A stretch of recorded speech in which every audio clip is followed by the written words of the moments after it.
시작하겠습니다. 여러분은 하나님이 우리에게 성경을 주신 것에 대해서 깊이 감사하고 있습니까? 정말 내가 기독교 안에 와 있고 내가 기독교 안에서 성경을 소유하게 되고 성경을 알게 된 것이 얼마나 큰 축복인가, 이것을 여러분이 알고 있냐 하는 말입니다. 우리가 성경을 주신 하나님께 감사해야 될 이유는 100만 가지입니다. 과장법을 써서 100만 가지입니다. 그런데 그 가운데 가장 크게 감사해야 될 이유가 하나 있다면, 예수님을 구주로 믿고 구원을 받은 사람이 구원의 증거가 무엇인가를 성경을 통해서 알 수 있다는 것 때문에 그렇습니다. 이 말이 중요해요. 예수 믿으면 구원받습니다. 아멘. 그럼 구원받은 사람은 구원의 증거가 동반이 되는데, 그 증거가 정확하게 무엇인가를 성경이 정확하게 알려준다, 이 말입니다. 만일에 성경이 없다면 우리가 구원을 받았는지 안 받았는지를 우리 어떻게 알 수가 있겠어요? 저는 이번에 이스라엘 여행을 하면서 너무 많은 감동적인 사건들이 있었습니다. 그러나 한편에서는 마음에 큰 고통을 주는 것들이 있었습니다. 마음에 고통을 주는 것들 중 하나는 성지순례에 정말 과장해 수만 명이 온 것 같아요. 코로나 이 사태가 종식이 되고 나서 그렇지 않아도 이스라엘에 성지순례 오시는 분들이 1년에 몇만 명씩이라 그래요. 그런데 이번에 코로나 사태가 끝나고 대거 몰려 들어왔어요. 그런데 정말로 많은 사람들이 자신의 구원을 허망한 것들에 의지하는 것을 보았습니다. 너무 많아요. 근데 그 두 가지만 소개하면 이런 거예요. 첫째로는요, 성지 순례를 하면 그 자체로 구원을 받거나 복을 받는다는 개념 때문에 성지 순례를 온 사람들 저는 직접 눈으로 봤어요. 그런데 이것은 기독교 역사에서 실제 십자군 운동을 전개할 때도 사실은 그게 모티베이션 중에 하나였어요. 성지를 갔다 와라, 그럼 구원받는다. 성지를 갔다 와라, 그러면 너희들이 하나님의 블레싱을 받을 것이라는 것이었습니다. 더 가슴 아팠던 것은 이스라엘에 가면 수많은 성물들이 있는 것을 보았습니다. 그런데 그 성물들을 만져보는 거예요, 직접.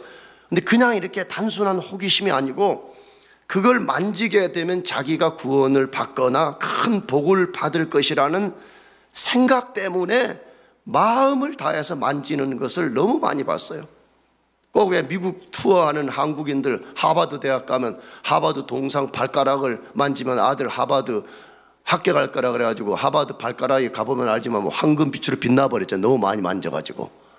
꼭 그런 식으로 만지는 것을 보면서 얼마나 마음이 고통스러운지 모릅니다.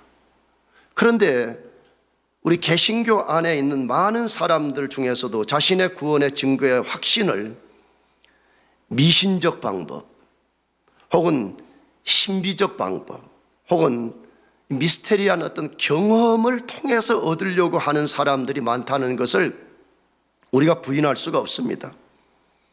자, 그런데 이런 것들을 구하고 의지하는 사람들의 하나의 특성, 혹은 이걸 다르게 말하면 뭔가 신학적으로 착각하는 것이 하나 있는데, 구원을 동적, 움직이는 개념이 아니라 정적, 어느 하나에 못 박혀진 개념으로 이해한다는 것입니다. 이걸 다른 말로 하게 되면 구원이라는 것은 한 번의 경험된 사건을 통해서 자신의 구원을 확증 혹은 담보하려고 하는 행동을 말하는 것입니다.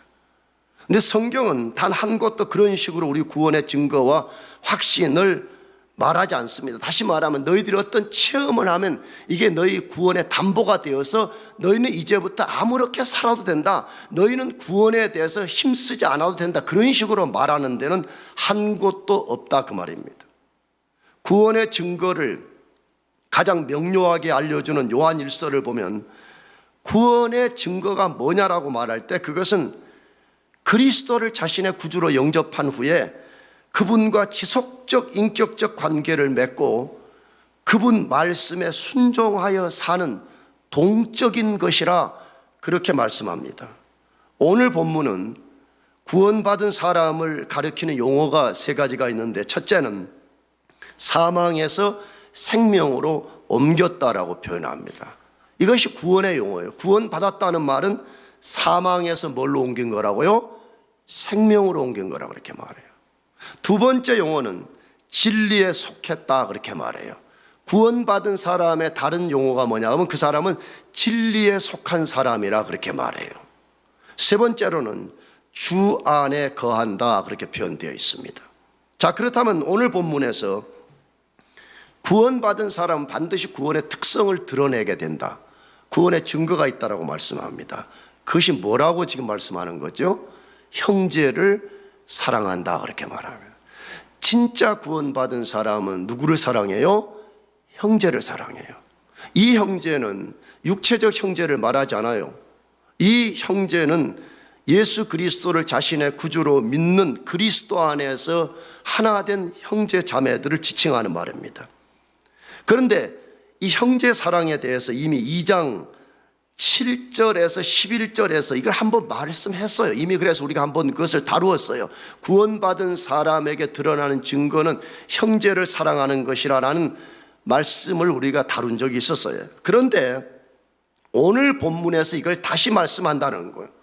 여러분, 우리가 자주 다루었지만 성경에 어떤 단어를 반복한다, 아니면 어떤 주제를 다시 반복한다, 그 말은 그게 굉장히 중요하다는 것을 강조하려는 의도가 있는 것이죠. 그런데 오늘 본문과 2장 7절 이하에서 말하는 형제 사랑에 대한 차이점이 있어요. 단순 반복이 아니라 이 말이에요. 형제를 사랑하는 주제를 다루면서 이 두 개의 주제 속에 차이점이 있다 이 말이에요. 그런데 오늘 본문은 특별히 뭘 강조하는 거냐 그러면 형제를 어떻게 사랑할 것이냐는 거예요. 형제를 사랑하는 게 매우 중요해요. 근데 어떻게 사랑할 것이냐. 두 번째로는 형제를 사랑하게 될 때 어떤 축복이 동반되는지 이것을 말씀합니다. 그래서 오늘 본문에 세 가지 강조하는 것. 다시 첫째로는 왜 우리는 형제를 사랑해야 되는가? 형제를 왜 사랑하지 않으면 안 되는가? 첫째. 두 번째로는 어떻게 그러면 형제를 사랑할 것인가? 세 번째로는 형제를 사랑할 때 얻는 복이 무엇인가? 우리가 이 논리를 따라서 오늘 우리가 하나씩 살펴보려고 그래요. 첫 번째로 왜 우리가 형제를 사랑해야 될까요? 그래서 오늘 본문 3장 14절 15절에서 말씀하는데 다시 읽어보십시다. 시작. 우리는 형제를 사랑함으로 사망에서 옮겨 생명으로 들어간 줄을 알거니와 사랑하지 아니하는 자는 사망에 머물러 있느니라. 그 형제를 미워하는 자마다 살인하는 자니 살인하는 자마다 영생이 그 속에 거하지 아니하는 것을 너희가 아는 바라. 자, 이 본문에 형제 사랑은 그 자체가 우리가 어떤 사람인가를 이렇게 갈라내는 굉장히 중요한 시금석이 된다 그렇게 말하는 거죠. 왜 형제를 사랑해야 되는가 이 말씀을 하면서 왜 형제 사랑이 그토록 중요한가 이걸 우리에게 말씀하는데, 첫째로는 그 사람이 생명으로 들어간 것을 알게 만들어준다 그렇게 말해요. 구원받은 사람의 특성은 형제를 사랑한다는 거예요. 반대로 두 번째, 형제를 사랑하지 않는 사람은 사망에 거하는 것이다 이렇게 말하는 거죠. 동전으로 말하면 동전의 앞면은 진짜 구원받은 사람은 형제를 사랑한다는 거예요. 그러나 구원받지 않은 사람은 형제를 사랑하지 않는다 그렇게 말하는 것이에요. 다시 진짜 구원받은 사람의 특성이 뭐라고요? 그리스도 안에서 함께 형제 자매된 성도들을 사랑하는 특성을 드러낸다는 것입니다. 그러므로 이 말씀의 빛에 의하면 그런 특성이 드러나지 않는 사람들, 그런 특성이 점진적으로 발전되지 않는 사람들은 구원받은 사람이 아닐 가능성이 굉장히 높다는 것이에요. 근데 우리는 우리 개인의 경험과 다른 사람들의 간증들을 우리가 조심해서 말하고 들어야 되는데, 그러나 때로는 우리가 주의해서 살펴 들을 필요는 있어요.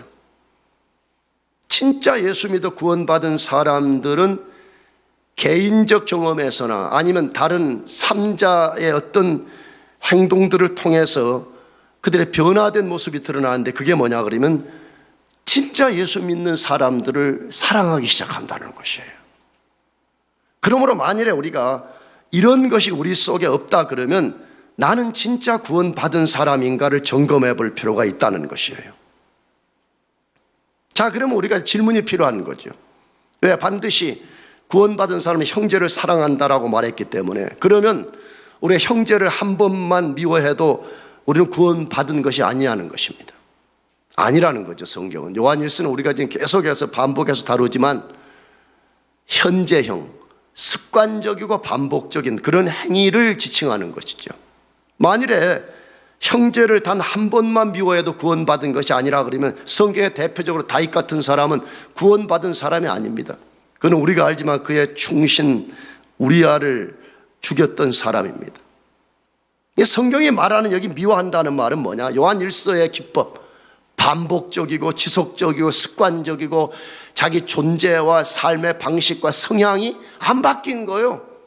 계속 교회 밖에서 조금만 남 마음에 안 들면 미워하고 시기하고 질투하는 그 방식을 교회 안에 그대로 가지고 들어와서 살아가는 사람들을 말하는 것입니다. 그런 사람들은 예수님을 자신의 구주로 믿는다고 고백할지라도 구원받은 사람이 아닐 가능성이 굉장히 높습니다. 제가 앞에서도 말씀드렸지만 진짜 이 구원을 받게 되면 이 종교를 바꾸는 차원의 문제가 아니에요. 이것은 내가 불교 신자였다가 기독교라는 종교를 바꿨다는 문제가 아니라 하나님의 영이 그 사람 속에 들어오는 것이고, 우리가 이전에 한 번도 가져보지 못했던 하나님의 신적 속성이 그 사람 속에 들어오기 때문에 그때부터 사랑할 대상이 많아지기 시작하는 거예요. 그런데 그 많아지는 대상 중에 한 사람이 바로 그리스도 안에서 형제 자매들인 것입니다. 자, 그러면 왜 그리스도 안에 있는 형제 자매를 사랑하는 것이 구원의 강력한 증거가 될까요? 첫 번째로는 그 사람이 예수님의 계명에 순종하고 있다는 증거이기 때문에 그렇습니다. 오늘 요한일서 3장 23절 24절에서 그렇게 말씀해요. 읽어볼까요? 그의 계명은 이것이니 곧 그 아들 예수 그리스도의 이름을 믿고 그가 우리에게 주신 계명대로 서로 사랑할 것이니라. 그의 계명을 지키는 자는 주 안에 거하고 주는 그의 안에 거하시나니 우리에게 주신 성령으로 말미암아 그가 우리 안에 거하시는 줄을 우리가 아느니라. 예수님이 우리에게 주신 계명이 있는 거 우리가 알고 있지요. 새 계명, 형제를 뭐하라? 사랑하라. 그래, 어떤 사람이 그리스도 안에 형제 자매를 사랑한다면 그건 그 사람이 그리스도의 계명에 순종하고 있는 증거이고, 그리스도의 계명에 순종하는 사람이 오늘 본문에 그 사람이 그리스도 안에 거하는 사람이라, 그 사람이 그리스도 안에 거하는 것을 그 사람이 알게 된다, 그렇게 말씀하고 있습니다. 또 이 사실에 대해서 예수님이 요한복음 15장 12절에 실제 이렇게 말씀하셨죠. 내 계명은 곧 내가 너희를 사랑한 것 같이 너희도 서로 사랑하는 것이니라. 이 형제를 사랑하는 것이 왜 구원의 강력한 증거냐 그러면 그 사람이 그리스도의 계명에 순종하고 있는 것이고 그리스도가 그 사람 안에 거하신다는 증거를 보여주기 때문에 그런 것입니다. 두 번째로 왜 강력한 증거가 될까요? 그것은 그 사람 안에 하나님의 성품인 신적 본성이 들어왔다는 증거이기 때문에 그래요. 여러분, 우린 요한 1서대로 하면 우린 사랑이 없었던 사람이에요. 우리는 원래 남을 미워하고 시기하고 적개심을 갖는 데는 탁월해도 우리는 이타적인 사랑을 할 수 있는 사람이 아니었어요. 그런데 우리가 전혀 우리와 같은 피를 섞어본 적도 없는 사람을 그리스도의 이름 때문에 사랑하게 된다 그러면 그것은 우리 안에 스스로 일어난 사랑 때문이 아니라 그 사람 속에 하나님의 신적 본성, 성품이 그 사람 속에 심어졌기 때문에 그 성품 때문에 우리가 다른 사람을 사랑할 수 있게 된다는 것이에요. 그래서 형제를 사랑하는 것이 여러 면에서 중요하지만 우리 구원과도 밀접한 관련이 있는 것이에요. 저는 이번에 여행하면서 감동을 받았던 것 중에 하나가 뭐냐 그러면 정말 예수님 한 분 때문에 민족을 초월해서 정말 모르겠어요. 몇 나라에서 왔는지 셀 수 없는 많은 민족들이 온 것 같아요. 그런데 놀라운 거 하나는 뭐냐 그러면 예수 믿는 것 때문에 서로를 존경하고 서로를 배려하고 양보하고 사랑하는 그 모습을 제가 보게 됐어요. 그래서 제가 보면서 야, 이게 진짜 사랑이구나. 여러분, 성경은 말합니다. 우리가 형제를 사랑할 때만이 우리가 구원받은 사람이라 그렇게 말씀합니다. 그러므로 여러분과 제가 진짜 구원받은 사람들이 맞다면 우리 이기적 삶의 태도를 내려놓고 형제와 자매들을 깊이 사랑하시기를 축복합니다. 두 번째로 어떻게 그럼 우리가 형제를 사랑해야 되냐는 거예요. 요한일서 3장 16절에서 18절에서 어떻게 형제 자매들을 사랑해야 되는지를 아주 분명하게 말씀해요. 다시 우리가 3장 16절에서 18절 읽어보십시다. 시작. 그가 우리를 위하여 목숨을 버리셨으니 우리가 이로써 사랑을 알고 우리도 형제들을 위하여 목숨을 버리는 것이 마땅하니라. 누가 이 세상의 재물을 가지고 형제의 궁핍함을 보고도 도와줄 마음을 닫으면 하나님의 사랑이 어찌 그 속에 거하겠느냐. 자녀들아, 우리가 말과 혀로만 사랑하지 말고 행함과 진실함으로 하자. 자, 어떻게 사랑해야 될 것인지를 다루는 이 말씀에는 아주 세 가지 원리를 소개하는 것 같아요. 첫째로는 사랑해야 될 이유. 왜 우리는 그러면 형제 자매들을 사랑해야 되냐 할 때 그리스도가 우리의 구원을 위하여 목숨을 버리셨기 때문이라고 말씀합니다. 여러분, 이것이 우리가 행동해야 되는 모든 모티베이션이 여기에 있는 거죠. 우리가 선을 행하면 구원받기 때문이 아니라 그리스도가 우리 구원을 위해서 그가 목숨을 내어주셨기 때문에 우리가 이렇게 해야 된다, 이렇게 말하는 거죠. 근데 우리가 형제 자매들을 사랑해야 되는 이유 중에 하나는 뭐냐 그러면 우리는 지옥 가야 되는 백성들이었어요. 예수님 그분이 십자가의 죽으심과 부활을 통해서 우리를 구원해 주셨기 때문에 우리가 마땅히 그리스도의 명령을 따라서 우리가 다른 형제 자매들을 사랑해야 된다, 그렇게 말씀하는 거죠. 여러분, 예수님이 누구예요? 나도 여러분도 우리가 천국 갈 때까지 늘 질문을 던지고 거기에 대한 답을 얻고 더 깊은 묵상 속에 들어가야 되는 하나의 테마가 있다면 예수님 그분이 누구냐는 거예요. 우리는 100번 1000번 말했잖아요. 그분은 그리스도예요. 아멘. 그분만이 유일한 구원자예요. 그분은 하나님의 아들이에요. 하나님의 아들이라는 개념은 하나님이 생물학적으로 아들을 낳았다는 말이 아니에요. 히브리 개념으로 아들은 아버지와 동격이라는 말인데 예수님이 하나님의 아들이라는 말은 예수님 그분이 하나님이라는 말이에요. 그러므로 십자가에 죽으신 그분은 하나님이 저와 여러분의 구원을 위해서 십자가에 죽으신 것입니다. 여러분과 제가 구원을 받은 것은요, 절대 무슨 우연히, 세상 말로 재수가 좋아서, 운이 좋아서, 절대 그리스도는 그런 말 쓰는 거 아니에요. 우리 그리스도인들이 예수를 믿고도 뭐 하고 나서 야, 너 어떻게 그렇게 잘 됐냐 그러면 예, 목사님 운이 좋아서 됐어요. 내가 볼 때 그런 사람 아직 그리스도의 세계를 모르는 사람들이. 하나님은 모든 만물의 창조주요 만물을 주관하시는 분입니다. 아멘. 여러분이 꼭 기도 안 했는데도 뭐가 잘 됐다, 하나님의 섭리, 프로비던스로만 된 것이에요. 그러므로 우리가 구원을 받은 것은요, 이 세상 모든 만물을 다 합친 것보다 고귀한 그리스도가 십자가에서 자신의 몸을 버리심으로 우리가 구원을 받은 것입니다. 그러므로 그분이 우리 구원을 위해서 그렇게 하셨다면 우리도 마땅히 그리스도 안에서 한 형제 자매들을 사랑해야 된다 그렇게 말해요. 근데 어떻게 사랑하라고 말해요? 목숨을 버리라고 말해요. 뭘 버리라고요? 형제 자매들 목숨을 버리라고 그래요. 난 사실은 이 설교를 준비하면서 개인적으로는 안 하고 싶었어요. 왜냐하면 나는 그렇게 사실은 잘 못해요. 근데 여러분, 목숨을 버린다는 이 말을 우리가 조금, 우리 양심을 조금이라도 이렇게 좀 덜 죄책감을 갖게 조금 바꿔보자고. 여러분, 목숨은 우리 존재 중에 제일 중요한 거잖아요. 그러므로 우리가 이렇게 바꿔보면 돼요. 내가 가장 소중하게 여기는 것으로 형제 자매를 사랑하라는 거예요. 여러분, 시간이 제일 중요하면 제일 중요한 그 시간을 들여서 사랑하라는 거예요.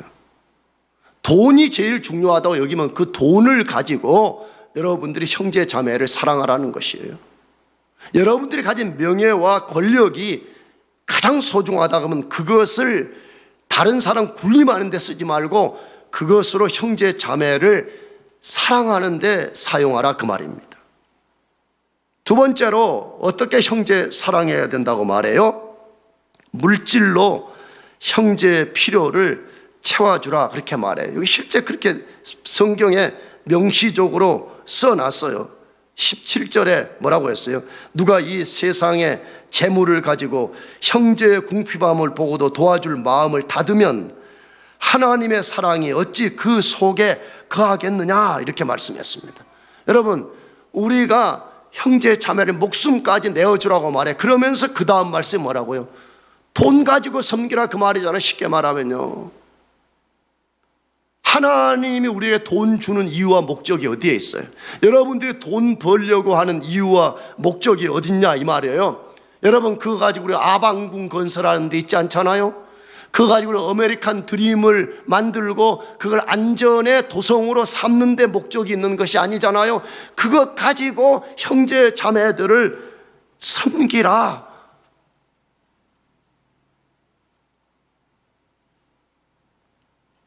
글쎄 모르겠어요. 우리 교회 교우들은 대부분이 지금 공부하는 분들이어서 그 돈 없어요. 나도 다 그렇게 말할 것 같아요. 그러나 여러분들이 지금부터 이 정신을 길러내야 됩니다. 나는 여러분들이 혹시나 오해할까 봐서 헌금 설교 같은 난 잘 안 하는 목사인데, 나는 예전에는 우리 대학부 친구들한테 그런 도전 많이 했어요. 여러분들 돈 없는 줄 내가 다 압니다. 그러나 지금부터 단 1불씩이라도 하나님 앞에 여러분 마음을 들여서 헌금하는 훈련을 하라고 내가 굉장히 많이 강조했어요, 예전에는요. 근데 왜 그러느냐? 내가 보니까 훈련된 믿음이 없으면요, 돈이 아무리 많아도요, 이웃 돕는 거 헌금할 줄을 모르는 거예요. 생각해 보세요. 지금 1불이 아까워가지고 쩔쩔매는 사람이 나중에 무슨 학위 받고 5만 불, 10만 불, 20만 불 받는데 그 11조를 떼고 더 많은 것을 내서 하나님 나라를 섬긴다. 내가 볼 땐 불가능해요. 힘들어요. 할 수가 없어요. 그래서 형제를 사랑하는 것은 우리 몸을 드리는 것이요, 나가서 물질로 섬기는 것이라 그렇게 말해. 그래서 지금부터 훈련하시기를 축복합니다. 그렇게 해봐야 돼요. 그렇게 해서 여러분이 뭐 돈 없으면 목사님 나는 한 달 생활비가 100불밖에 안 돼요. 맞습니다. 얼마나 어렵겠어요. 그러나 그 100불 속에서도 1불이라도 괜찮으니까 그렇게 하는 훈련을 해보자 이 말이에요. 그렇게 순종해 보자 이 말이에요. 그 목사님 내가 누구를 도와야 되죠? 여러분 눈에 이 사람은 도움이 필요하구나 하고 눈에 띈다면 그 사람이 바로 여러분이 도와야 될 사람이에요. 나가서 교회에 헌금하는 것도요, 형제를 돕는 것이에요. 교인들이 착각하는 것이 뭐냐 그러면 이 교회는 하나님이 하늘에서 그냥 이렇게 뚝 떨어뜨려 준 줄 알아. 실제 우리 대학부 친구 중에 그런 친구들 있다니까. 목사님의 월급은 하나님이 어디 해패를 통해서 주냐고 나한테 그렇게 말하더라고. 할렐루야. 이 전기 뿔값은 누가 내는 거예요? 이 건물을 빌트하고 여기에 있는 비용은 누가 내는 거예요? 왜 그런 정신을 갖지 못하죠? 굉장히 이기적이고 굉장히 자기 안전에 도성을 쌓는 데는 전심을 다하면서 성경이 말하는 형제를 사랑하라, 목숨을 내어주라, 물질을 가지고 도와라, 거기에 눈을 감아버린다 이 말이에요. 나는 이번 여행 때 이 설교를 준비하면서 정말 내가 순종해 보려고 그랬어요. 근데 그냥 순종이 좌절될 수밖에 없는 상황이 내 눈앞에 펼쳐졌어요. 그게 뭐냐? 나 예전에 이스라엘 가기 전에도 그런 말 많이 들었습니다만 해도 그때는 그냥 지나가는 말로 듣고 말았어요. 근데 그 내용이 뭐냐 그러면 실제 이스라엘 가보니까요, 기독교로 개종한 아랍인들이 굉장히 많다는 것을 알게 됐어요. 여러분이 대충 알지만 이스라엘은 가보니까 참 진짜 복잡한 나라더라고. 말은 이스라엘 땅이지만 그 안에는 아랍인들과 유대인들이 막 뒤섞여가지고 사는 그런 복잡한 나라예요. 근데 하나님의 역사로 아랍인들이 개종을 하고 예수님을 구주로 믿게 되는 거예요. 어떤 현상이 벌어지겠어요? 당연히 그 공동체에서 배척을 당하고 직장을 잡으려고 어플리케이션을 내도 다 리젝트 당해버리고 그 속에서 직장을 잡을 수가 없는 거예요. 그래서 기독교인들이 살아나는 생존의 방식을 택한 것 중에 하나가 뭐냐 그러면 여행 가이드가 되는 거예요. 아니면 그 크리스찬들이 여행 올 때에 식당을 운영해 주면서 그 식당에 밥을 제공하고 거기서 얻는 돈을 가지고 살아가는 그 방식인 거예요. 나는 그걸 이번에 똑똑히 봤어요. 예루살렘의 구원 역사를 위해서 중보기도하는 팀들이 있거든요. 미국 안에는요. 나는 예전에는 그냥 너무 내하고 친밀감이 안 느껴져가지고 그냥 이렇게 그냥 기도만 대충 좀 하고 그렇게 말아버렸어요. 근데 실제 가서 봤어요. 너무 많은 크리스찬들이 그 속에서 고난을 받고 굉장한 어려움 속에 살고 있다는 것을 보게 된 것이에요. 나도 뭐 넉넉하지 않은 목사인데 할 수밖에 없는 상황, 그러니까 내 마음이 그냥 굴복당할 수밖에 없는 상황이었어요. 성경은 말해요, 우리들에게. 형제를 어떻게 사랑할까? 첫째, 목숨을 내어주라 그렇게 말해요. 두 번째로는 물질을 가지고 섬기라 그렇게 말해요. 세 번째 뭐라고 말해요? 말로만 하지 말고 행함과 진실함으로 하라 그렇게 말합니다. 여러분, 이 말은 말로만 하는 사람들 이거 배척하려고 한 말이죠. 이 문맥적으로 모티프가 그거 아니에요? 말로만 사랑한다, 말로만 어쩐다, 이거 하지 말라, 이거 하려고 쓴 말이에요. 그러나 여러분, 나는 이렇게 보고 싶어요. 여러분, 첫째는 말로도 형제 자매들을 사랑해야 됩니다. 아멘. 좋은 말하고 격려해주고 위로해주고 그럴 줄 알아야 돼요, 우리가. 그러나 우리가 거기서만 끝나서는 안 되고 행함과 뭘로 해야 된다고요? 진실함을 하자 그래요. 여러분, 행동하는 그리스도인, 그게 진짜 사랑이라고 말해. 우리가 아는 고린도전서 13장을 사랑장이라고 부르잖아요. 사랑은 오래 참고 라고 하는 쭉 정말 그 주옥 같은 말씀이 있잖아요. 근데 여러분 아시죠? 고린도전서 13장의 사랑은 감정적 언어로 묘사된 것이 아니고 다 행동을 묘사하는 동사 형태로 되어 있다고. 사랑은 오래 뭐하고? 참고. 다 동사 움직임의 형태로 되어 있다는 것이에요. 그러므로 여러분과 제가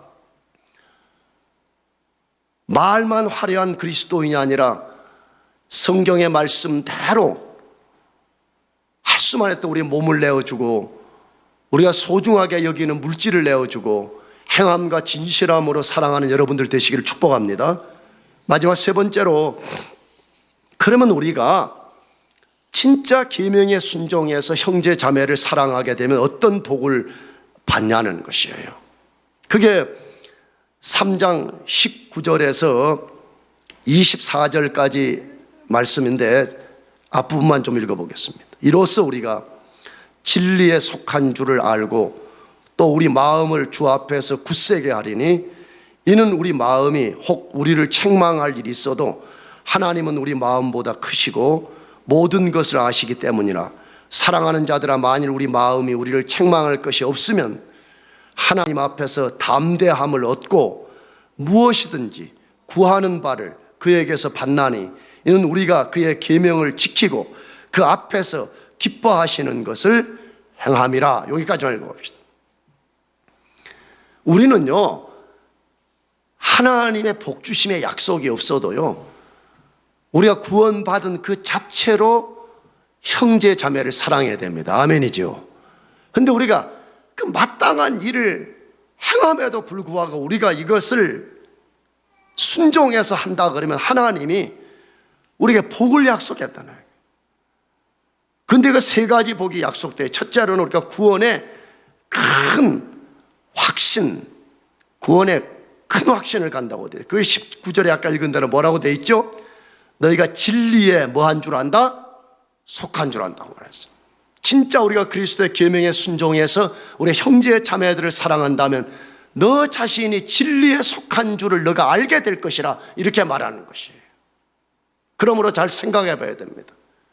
하나님의 계명에 순종도 안 하면서 구원을 정적으로 받아들이려고 보험 들듯이, 인슈런스 들듯이 그렇게 들려오고 맨날 자기가 그렇게만 구하다가 자기가 원하는 것이 없으면 구원을 의심하고 회의하는 그런 사람으로 살면 안 된다는 것이에요. 24절에서는 구원의 확신을 뭐라고 소개했어요? 주님이 그런 사람 안에 거하고 그 사람이 주님 안에 거하는 것을 성령님이 알게 해주신대. 누가 알게 해주신다고요? 성령이 알게 해주신다고 말해요. 내가 전에도 말씀드렸어요. 구원의 증거와 확신이라는 것은 사람이 인위적으로 만드는 것이 아니에요. 이것은요. 왜 그래요? 말씀드렸잖아요. 구원은 취미를 바꾸는 것이 아니라니까. 하나님의 영이 우리 속에 들어오면서 내 죽은 영이 살아나고 내가 신적 본성을 소유하게 되는 역사가 일어나기 때문에 그 성령의 강력한 역사에서 내가 과거에 한 번도 경험해 본 적이 없는 삶, 내가 한 번도 알지 못했던 삶이 시작이 되기 때문에 자기 자신이 구원받았다는 것을 분명히 알게 된다는 거예요. 근데 그걸 누가 만들어낸다고요? 성령님이 만들어낸다, 그렇게 말해. 실제 로마서 8장 16절도 그렇게 말씀하는 거잖아요. 성령이 친히 우리 영으로 더불어 우리가 하나님의 자녀인 것을 뭐한다? 증거해줘요. 아멘. 이게 성령의 역사예요. 이거 성령의 역사. 성령이 예수 그리스도를 구주로 믿는 사람 속에 들어와서 그 사람의 영, 그 사람의 존재의 가장 깊은 곳으로부터 그 사람이 하나님의 자녀인 것을 증거하는 역사를 만들어준다고 말해요. 얼마나 좋아요. 여러분도 그렇게 살겠지만 예수 믿고 구원받고 구원받은 하나님의 증거인 것을 알고 사는 것은 여기 살아도 좋고 한국 가도 좋고 이스라엘 가도 좋고 뉴욕 가도 좋고 뉴욕 가도 좋고 다 좋은 것 같아. 왜? 하나님이 나와 함께 하시고 나는 하나님의 자녀요, 나는 하나님의 돌봄 속에 삽니다, 하나님이 내 인생의 모든 걸음을 인도하십니다. 이걸 늘 경험하고 인식하고 그 하나님께 구하고 사니까 이게 너무 좋은 거예요. 두 번째로 형제를 사랑할 때 얻는 복은 뭐라고 말해요? 믿음으로 확신과 담대함을 갖게 된다, 그렇게 말씀해요. 그 19절 이렇게 돼 있어요. 우리 마음을 주 앞에서 굳세게 하리로다. 우리 마음을 주 앞에서 어떻게 만들어주는 거라고요? 굳세게 만들어준다는 거예요. 여러분, 마음이 얼마나 중요한 걸 우리 경험으로도 알잖아요. 뭐 다른 거는 다 차지하고라도 우리가 하나님과 관계에 있어서 우리 마음이 견고한 가운데 서 있어야 된다는 것이 얼마나 중요하다는 걸 알잖아요. 근데 우리가 계명에 순종해서 형제 자매를 사랑하게 된다 그러면 우리 마음이 주 앞에서 굳세게 되는 역사를 경험하게 된다는 거예요. 21절에 이렇게 되어 있어요. 만일 우리 마음이 우리를 책망할 것이 없으면 하나님 앞에서 담대함을 얻고, 할렐루야. 20절, 21절은 요한일서 굉장히 해석이 어려운 본문이에요. 사실 신학자들 중에서는 여러 가지 해석을 하는데 너무 어려울 때는 우리가요, 거기에 핵심 메시지를 잘 알아내면 돼요. 무엇에 대한 책망할 것이 없는 것을 말할까요? 예수님의 계명에 순종해서 형제 자매를 진심으로 사랑하는 것을 말씀합니다. 형제 사랑에 대해서 우리가 책망할 것이 없다면 우리는 마음의 담대함을 얻게 되는 그런 복을 경험하게 된다는 것이에요. 이건 경험적으로 사시는 것 같아요. 여러분은 어떤지 모르겠어요. 여러분들은 내하고 달라가지고 나는 좁쌀 인생이어가지고 나도 목회하다가 보면 마음에 좀 힘든 지체들 있거든요, 사실은요. 굉장히 힘들어요, 사실은. 그런데 뭐 뒤에서 뭐 험담을 하든 욕을 하든 어쨌든 내 감정을 누르고 그런 지체들에게 작게나마 사랑의 말을 건네고 사랑의 몸짓을 하게 되고 그래서 내 타락한 옛본성의 잔재를 쫓지 않게 될 때에 내가 얼마나 그리스도 앞에서 담대함을 갖게 되는가, 이걸 경험하게 되지 않아요? 여러분도 아마 그러라고 믿어요. 세 번째 축복은 우리가 기도하며 구하는 것을 하나님이 들어주신다라고 말해요. 할렐루야. 우리 계명에 순종해서 형제 자매를 사랑하면 우리가 구하는 것을 하나님이 들어주신다 말씀에 22절 뭐라고 되어 있어요? 무엇이든지 구하는 바를 그에게서 받나니. 여러분, 이 말만 떼가지고 오면 안 되는 거죠. 만약 이 단어만 떼가지고 오면 이거에 바로 미신적인 사용이 되는 거예요. 그런데 이 문맥은 뭐예요? 우리의 계명에 순종해서 형제를 사랑하면, 그렇다면 너가 무엇인지 구하는 바를 하나님이 들어주실 것이다. 이걸 온전히 이해하는 것이 필요하죠. 그러면 이 말씀의 문맥은 뭘 다루는 거예요? 오늘 본문 13절이 이렇게 시작됐잖아요. 형제들아, 세상이 너희를 미워하여도 이상히 여기지 말라. 이미 우리가 다루었지만 요한일서를 받는 1차 독자들은 우리가 상상할 수 없는 고난을 당했습니다. 아까 말했잖아요. 이스라엘에서 기독교로 개종한 아랍 형제 자매들이 개종한 것 때문에 직장을 잃어버리고 좋은 직장을 얻을 수가 없는 상황이에요. 얼마나 힘들겠어요. 그런데 만일에 어떤 형제가 그런 형제를 발견하고 자기의 소중한 물질을 헐어서 그 형제를 도와주는 거예요. 그 형제를 진짜 사랑해서 도와주는 거예요. 그러면 어떤 일이 벌어진다는 거예요? 우리가 하나님께 구한다면 하나님이 그것을 알고 우리의 필요를 하나님이 채우신다는 거예요. 아멘. 이게 하나님의 방법이라는 거예요. 이게. 여러분, 하나님은요 지금도 살아계세요. 믿습니까? 지금도 여전히 기적을 일상적으로 만들어내시는 분이에요. 그래서 나는 이걸 해보자는 거예요. 우리가 계명에 순종해서 형제 자매들을 성경적으로 사랑하고 힘써 기도하라는 거예요. 그건 뭐죠? 내가 자주 썼던 말로 우리 존재의 파이프라인을 하나님께 고정시키는 거예요. 하나님의 무한한 자원을 기도라는 파이프라인을 통해 가지고 우리가 공급받는 축복의 통로를 만들어내는 거 아니에요? 왜 그런 일을 만들어낼 수가 있어요? 우리가 기도하면 하나님이 그것을 들어주신다라고 약속했기 때문에 그러는 거예요. 그러므로 우리가 반대로 질문해 봅시다. 혹시 내가 기도하는데 기도 응답이 없단 말이야. 기도해도 그거 되지도 않던데요? 그렇다면 둘 중에 하나가 거짓말이라 이거지. 성경이 거짓말이든지 아니면 성경에 여러분이 거짓말이 둘 중에 하나라 이 말이에요. 그런데 우리가 알지만 확률적으로 봐도 성경은 거짓말이 아니잖아요. 그렇다면 나는 진짜 그리스도의 계명에 순종해서 형제 자매들을 사랑하고 그 속에서 내가 하나님 앞에 내 필요를 구하고 있는지를 잘 점검해 보자 이 말이에요. 하나님은 우리가 그렇게 한다고 하면 우리의 기도를 들어주신다고 약속하고 있습니다. 여러분이 형제 자매를 깊이 사랑하면서 하나님이 주시는 이 분명한 축복들을 누리고 살기를 바랍니다. 기도하겠습니다.